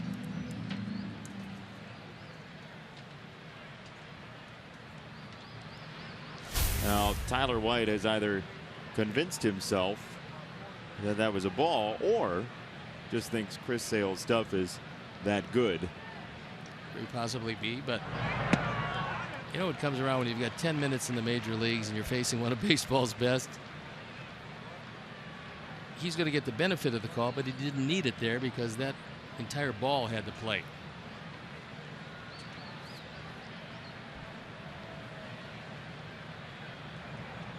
Oh, 1. In the air from Marwin Gonzalez. And Chris Sale once again is in the left lane and cruising right along. Stretch time, 1-0 Sox.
Return to the Windy City to face former midfielder Alex and the Houston Dynamo. Coverage begins at 3:30 on CSN Plus. Well, it's stretch time here at U.S. Cellular Field. The perfect time to mention that today's the anniversary 12 years ago when the Yankees decided to go away from Cracker Jack to Crunch and Munch, to much public dismay. What a horrible decision. Buy me some peanuts and not Cracker Jack? No. Didn't you have a partner who had a deal with Cracker Jack at some point? I did many years ago. In this city? Yeah. Mr. Carey was very unhappy with a Cracker Jack promotion. Talked about being a young person. Paying a nickel for Cracker Jack, which he earned, or some people thought might have appropriated from someplace else, only to find there was no prize after eating the whole box. What a horrible, empty feeling for a youngster. It was indeed. On the ground at first, Melky hit it hard. Gonzalez is there, and he wins the race. Gives you an idea of just why A.J. Hinch loves Marwin Gonzalez. He can play anywhere, play good defense, realizing that McHugh probably is not going to get there in time, takes it himself and wins the race by a step. So wisely, and this is a good idea by Evan Gattis, because McHugh did run to first base, he just walked out to make sure that McHugh was breathing properly. He wasn't the big bad wolf. No, he was feeling pretty good. 1 out, nobody on. McHugh to Rollins. That one flutters in for a strike. 0-1 to Jimmy, who has seen 8 pitches and struck out twice tonight. He's had a hard time staying back on that curveball, and he's going to see another one.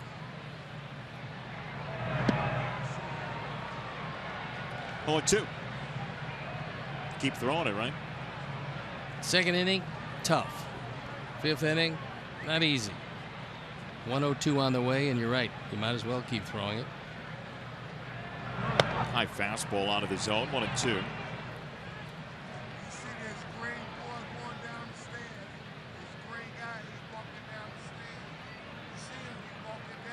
"37-year-old shortstop Jimmy Rollins hit it perfectly. It's a winner in bocce and in baseball. 1 on, 1 out. Finally, he's able to make some contact on a curveball and couldn't have tossed it out there any better. So squibbed off the end of the bat. You see that Valbuena is well off the line. So with no chance of that rolling foul, Jimmy Rollins has got a base hit. Then they hit the 10-pin squarely and keep them all up, but he's at first. And I would like to make an audio tweet. You would? Yes. Go for it. Ron wants to know why we didn't mention Lamar Hoyt's 9-game streak to start the 1982 season. And the reason is he had a couple of relief appearances in there, and it took him to his 12th start. So when we're talking about consecutive wins and consecutive starts to start the season, Lamar Hoyt does not qualify in 1982, but thanks for watching and inquiring as to why we haven't put him on that list. Lamar Hoyt, by the way, 83, what a year for him. Steve's audio tweets presented by the Prize Shelf. The Prize Shelf presenting Steve's audio tweets. Tremendous underwriting. It's my ability to tweet that allows me to audio tweet. Sands the only RBI tonight, and that was in between something and nothing.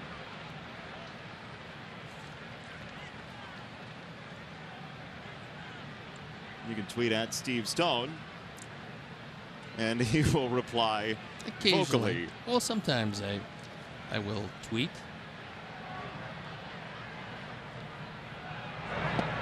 Breaking ball in the dirt, and there goes Rollins. He was off.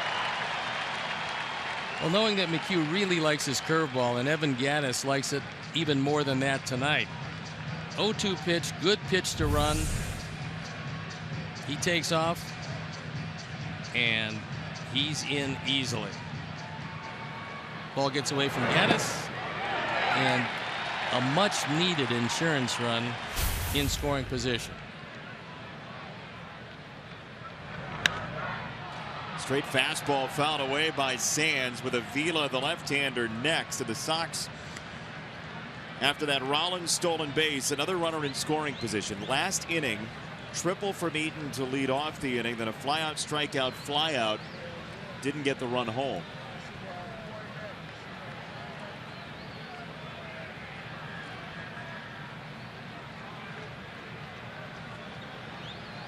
One and two is inside. 2 balls, 2 strikes on Jerry Sands, who had a monster year coming up with the Dodgers in AAA, where the ball tends to fly, but he was one of the best sluggers in minor league baseball.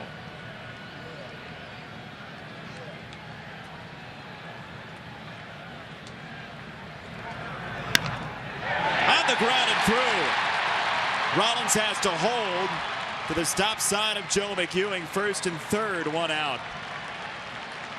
Gaddis wanted a slider, and normally right-hand pitcher, right-hand hitter, when you want a slider, you want it away.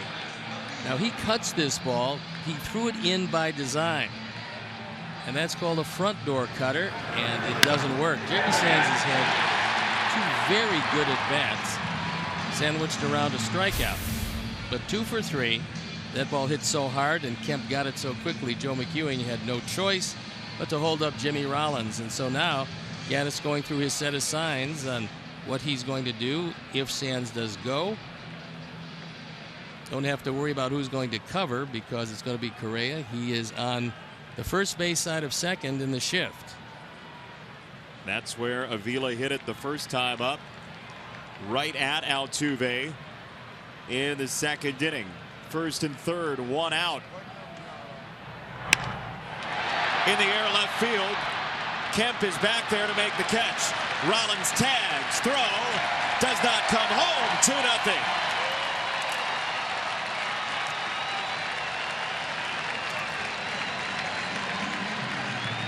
Alex picked out a pitch that he thought he could hit in the air and took it the opposite way. We've seen Kemp with a quick release and an accurate throw, but this ball was too far to even think about cutting down Jimmy Rollins. So run batted in number 2, and a huge insurance run for Chris Sale and the Sox. How about that at bat? I mean, just go up there and hunt for something you can get the run home with. As long as you can swing at a pitch that is thigh high or above, and you got a pretty good feeling you're going to be able to hit it in the air, that's what you're looking for. Avila back-to-back plate appearances that were productive. A walk and a sac fly as Jackson sends this one in the air to right field, and Springer, who 86 is the rally. Sox do get a run of a sac fly from Avila. Sale staked to a 2-0 lead.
Field accessible from 100, 300, and 500 levels.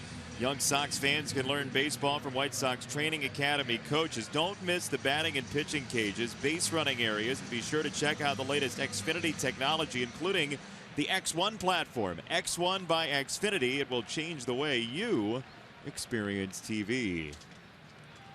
Boy, if there's only somebody who would sponsor Chris Sale's, oh, it is. It's American Sale.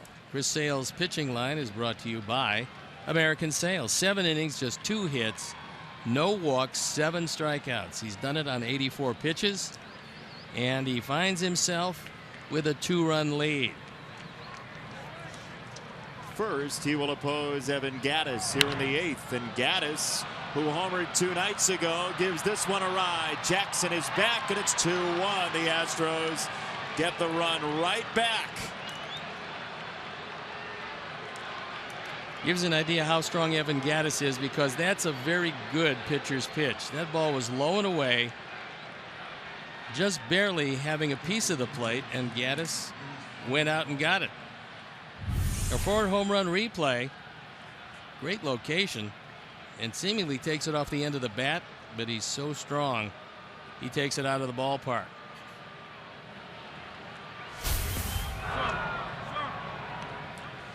Now Sale to Valbuena. I mean, can you imagine Double-A pitchers this year? He's had a couple stints in Double-A this season. He got a hit in every one of his starts in Double-A. You're talking about a ringer. That's why it'd be so valuable if he can really take some of the catching load from Jason Castro, because you get yet another power bat in the lineup that's not the designated hitter.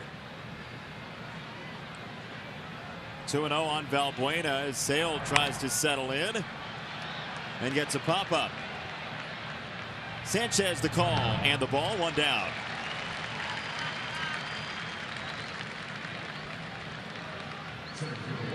What's it like? Give up a homer, next batter, throw one out of his own. How do you sharpen that? No, you absolutely completely forget about it. That's done. There's nothing he can do. He gives up his 5th home run of the year, but that's in 67 innings. So he just knows instead of a 2-run lead, he's got a 1-run lead, and he still has to make his pitches. Marisnick takes low. Most of the close pitches tonight that have been low have gone to the pitchers. That one with a piece, but could have gone either way.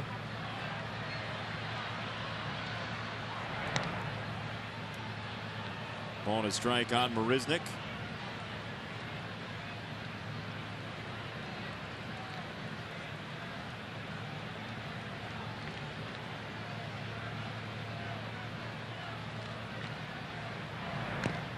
He was in that big Mark Burley deal back in 2012, that 12-player swap. Marisnick was. Very soon after, he had 2 grand slams in 1 game in Double-A. 1-2 from Sale. Line drive, Rollins on the mark. Marisnick hit it hard, but fortunately Jimmy Rollins right there.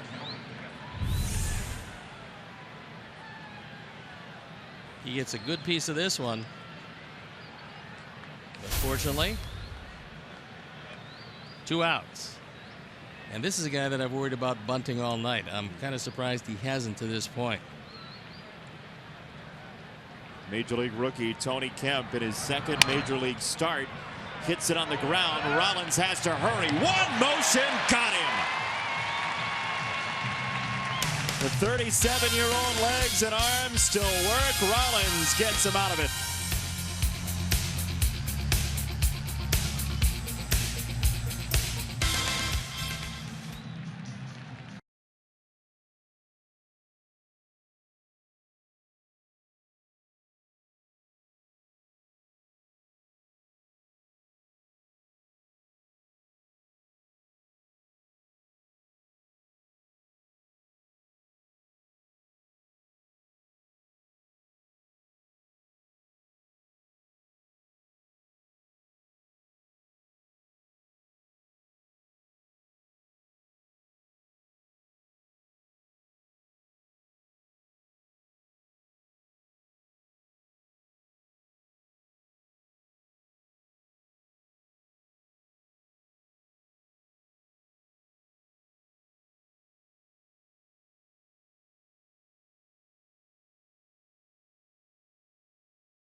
I got Steve Stone in that race. No. But good thought. And we've got a new pitcher in this one. Scott Feldman on for the 11th time. He's 2-3. ERA just below 4. He has given up more hits than innings pitched. He is not overpowering. He is tall. His first pitch is there for a strike to Eaton, who tripled in the 6th. For the better part of his career, he was a starting pitcher, but now working exclusively out of the pen.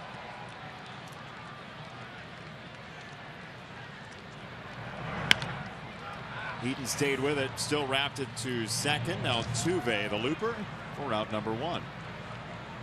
Just like we promised you earlier in the game, it's Miller time, brought to you by Miller Lite. And one of the aspects of the Sox game this year has not been speed, but tonight, Todd Frazier steals a base. It becomes very important as Jerry Sands drives him home for the first run. Then, Jimmy Rollins steals a base. It becomes even more important as Alex Avila hits a sacrifice fly and drives him home. That is the difference in this 2-1 ball game, so speed enters into it, as does our Miller moments.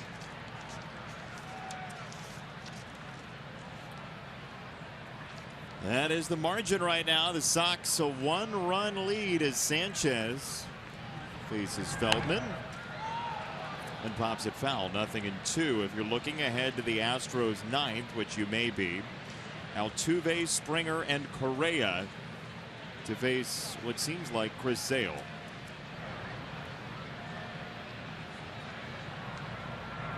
Scott Feldman will ever have a place in the hearts of the Chicago Cubs. Not for what he did there, but from what he brought back. Going to Baltimore in exchange for Jake Arrieta and Pedro Strop.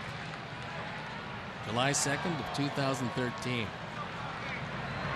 Real good trade for Baltimore. 2 down. The scales of justice. There's one scale on the ground there.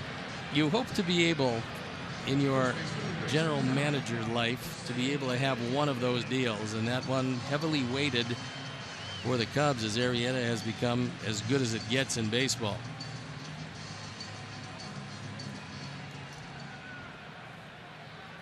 Two down for Abreu, who is 0 for 3. Inside out job, right field and foul.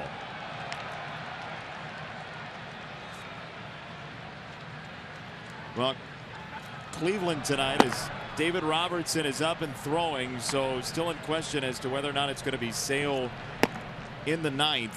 Cleveland has won 7-2 over Cincinnati. And so with the Sox win, they will stay. If they can get those 3 outs, they would stay 2.5 up on the Tribe as Sale is still on the bench.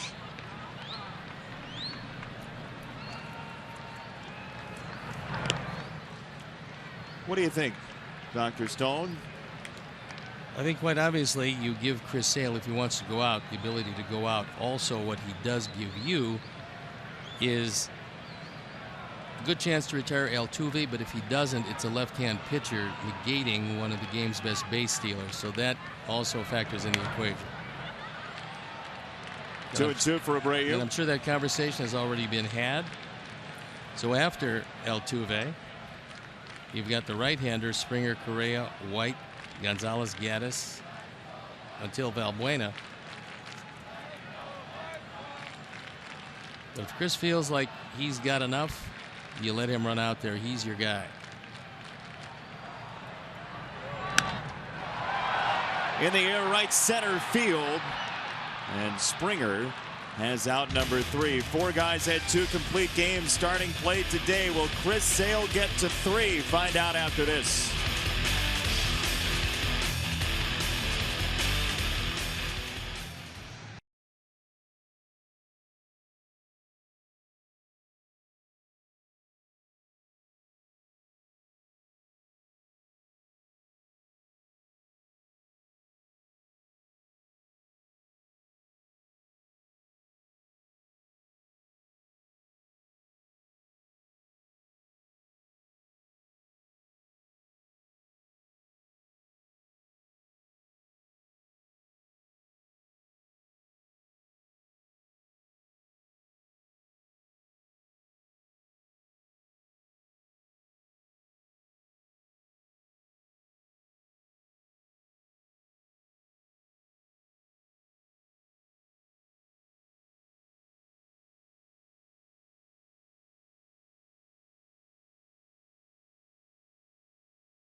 For a homecoming weekend with a special edition of Sports Talk Live from U.S. Cellular Field. The panel will preview an important weekend series with the Royals, so don't miss Sports Talk Live, presented by Chevy Silverado tomorrow at 5:30 on CSN Chicago. Well, the question was to pitch or not to pitch, and Sale answers with strike one here in the ninth. Altuve showing bunt. You just want to make sure that Todd Frazier stays in. He was taken all the way. Fouled off, 0-2.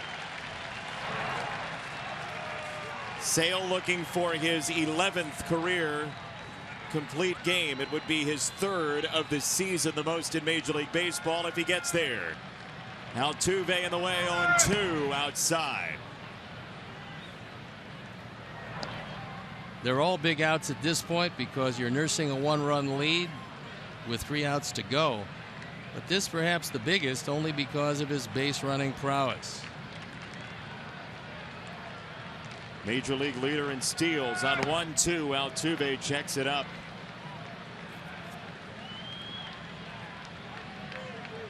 Well, Chris Sale has said previously the one thing he's been working on is the maturity, at least mentally, to stay locked in, to not beat himself up after a bad pitch. 2-2. He got Altuve. There was some late life on that one. Altuve wants to know if that ball was in the strike zone. Adam Hamari says probably it wasn't, but it becomes a moot point as he throws it by him. This ball just explodes. It's upstairs. It registers 94. It looks like 98, and a tough man to strike out is down on strikes for the second time.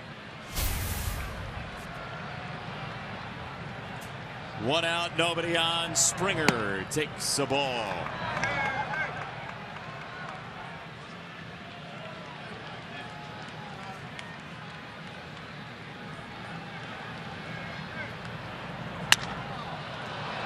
In the air to left. 1 on, 1 out for Correa. It was a good straight change. He broke the bat and got a base hit. It's off the corner. He has him out in front, but he keeps his hands back. With a tying run at first base.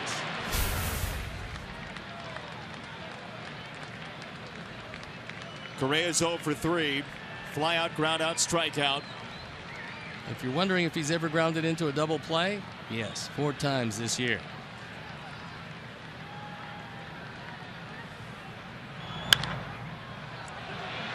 In the air, right side and foul.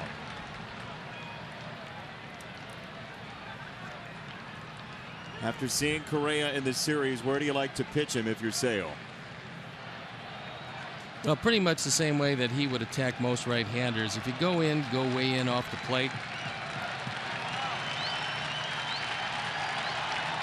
I prefer to stay inside on his hands as opposed to out away. He hits that ball pretty well.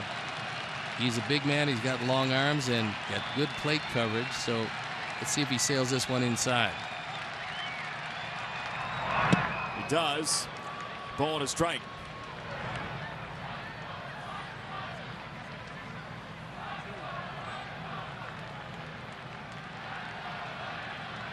Johnny Cueto, Clayton Kershaw, Stephen Wright, and the left-hander right there are the only 4 Major League pitchers with 2 complete games this season.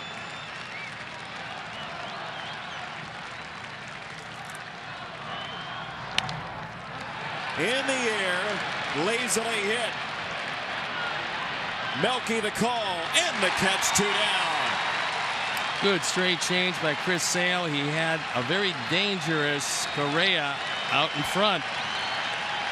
And the fans on their feet. And here comes Robin. He just wants to ask him and make sure we're on the same page on what they want to do with White.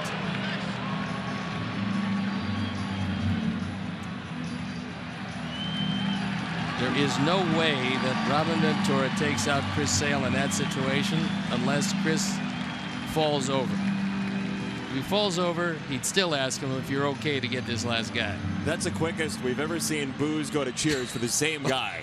There was no way he was taking him out. So the fans that were worried about that, not in the equation.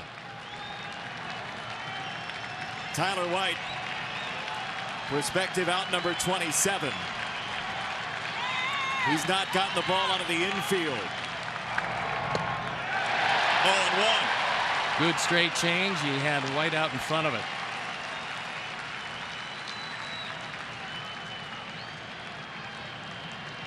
In the back of White's mind, he took a called third down in the zone last time. He's not going to leave it to Adam Hamari to end the ball game. He could be expanding that zone down.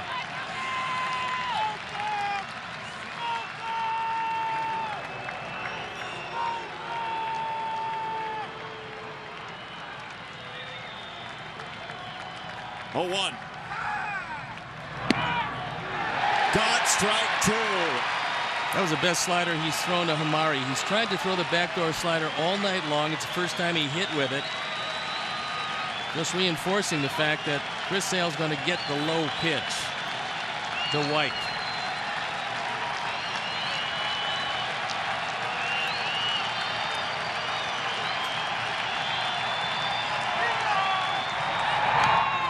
Bounce foul.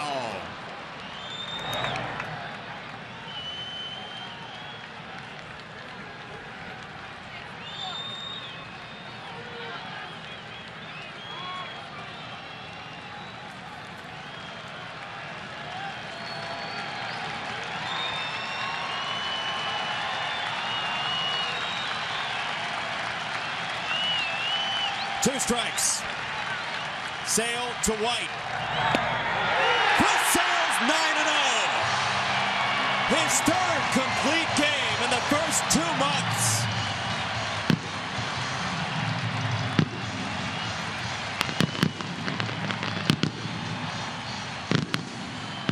What a performance by Chris Sale. He used the backdoor breaking ball. He struck out his 9th. He didn't walk anybody. And what a job by Chris Sale. Well, that is the epitome of the stopper. You have 2 tough games. In the first 2 games of a series, you send your best to the mound, and he runs into a terrific job of pitching by Colin McHugh, but he gave up 1 too many runs. And Chris Sale, with the home run given up to Evan Gattis, slams the door right there. The 11th career complete game for Chris Sale. The fans are serenaded by sticks and come sail away. It's never sounded so good. The Sox break the losing streak, and they win 2-1. Just a great job, because from the beginning, Chris Sale was in control. A 1-2-3 first, gave up a base hit in the second, a 1-2-3 third, a 1-2-3 fourth. When you look at the way he worked over these Astro hitters, you understand why a whole lot of people believe that he is as good as anybody in the game and better than most. So it didn't matter if it was the high heater, the good position fastball.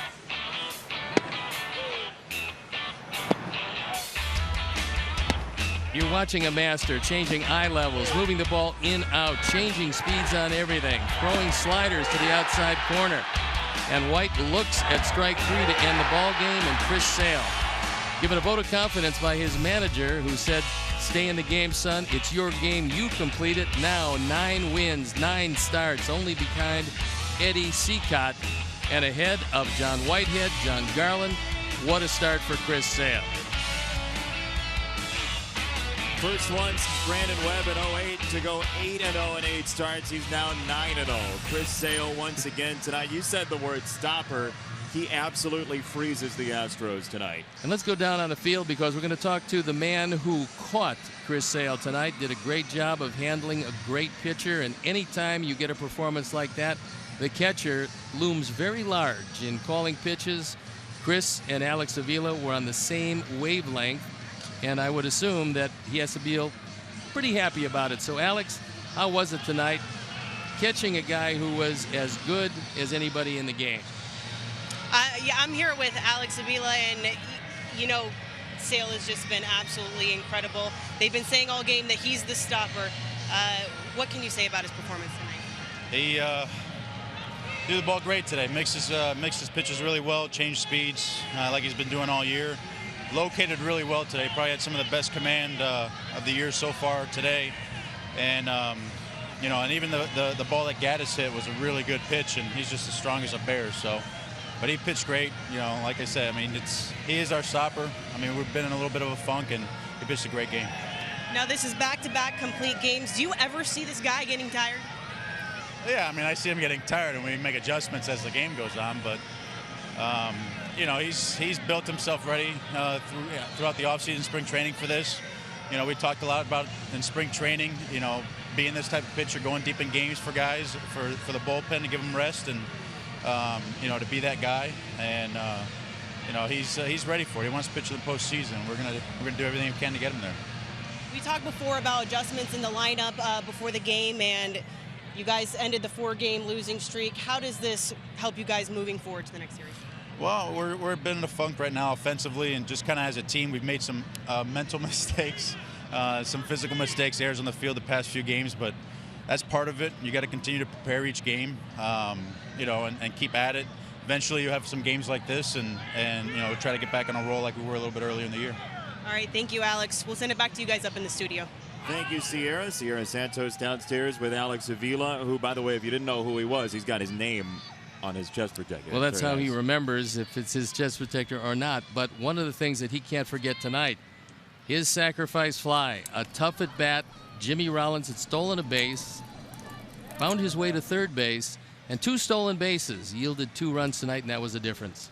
Jerry Sands drives in Frazier with the other one early in the game, and Chris Sale, the first Major League pitcher to 3 complete games this year. So for our director, Jim Angio, producer Mike Leary, associate producer Dave Ross, tech manager Mark Harper, and the executive producer Jim Corno Jr. He is Steve Stone, and I'm Jason Benetti saying so long from U.S. Cellular Field. Coming up next, Subaru postgame live with Chuck and Bill. Lots to talk about. You've been watching Chicago White Sox baseball on Comcast Sportsnet. Good night.